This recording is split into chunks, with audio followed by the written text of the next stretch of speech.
इस टॉपिक में हमारे पास एक प्रोबेबिलिटी डेंसिटी फंक्शन दिया हुआ है और उस प्रोबेबिलिटी डेंसिटी फंक्शन में एक कांस्टेंट मौजूद है, उसकी वैल्यू हम कैसे फाइंड करेंगे।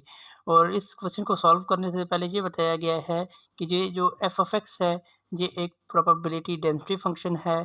तो अगर ये प्रोबेबिलिटी डेंसिटी फंक्शन है तो ये दो प्रॉपर्टीज़ को फुलफ़िल करता है, जिसमें एक नॉन नेगेटिविटी है और दूसरी ये प्रॉपर्टी है कि उस फ़ंक्शन की जो इंटीग्रेशन है माइनस इन्फिनिटी से प्लस इन्फिनिटी, यानी कि जो इंटरवल गिवन होगा उस इंटरवल पे उसकी जो इंटीग्रेशन है वो 1 के इक्वल होगी। अब हम इस क्वेश्चन में इसका जो सॉल्यूशन फाइंड करेंगे, इसमें इस फ़ंक्शन की इंटीग्रेशन करेंगे इंटरवल 0 से 2 पर।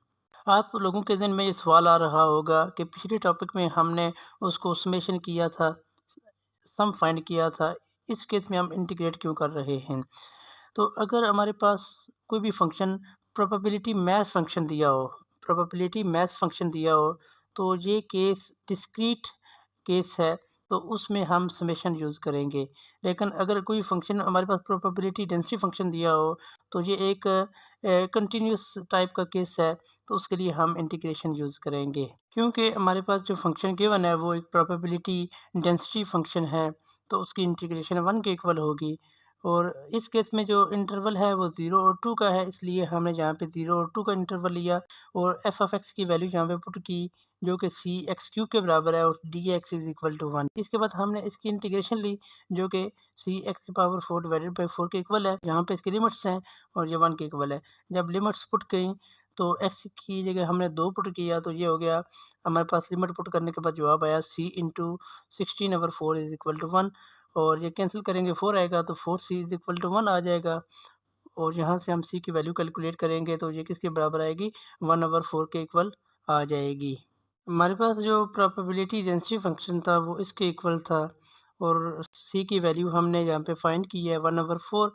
और ये 1/4 की वैल्यू इस फंक्शन में पुट करने के बाद जो प्रोबेबिलिटी डेंसिटी फंक्शन हमारे पास आएगा वो इसके बराबर आएगा। c की जगह हमने यहाँ पे 1/4 पुट किया है। इस स्लाइड में ये बताया गया है कि इसी प्रोबेबिलिटी डेंसिटी फंक्शन के लिए जो हमने पिछली स्लाइड में मालूम किया, उसका जो रैंडम वेरिएबल है उसके लिए इस इंटरवल में प्रोबेबिलिटी की वैल्यू कैलकुलेट करें। मतलब ये कि इस इंटरवल में प्रोबेबिलिटी फाइंड करनी है। तो फंक्शन हमारे पास हमने जो पिछली स्लाइड में कैलकुलेट किया वो इसके बराबर था, 1/4 एक्स क्यूब के बराबर था।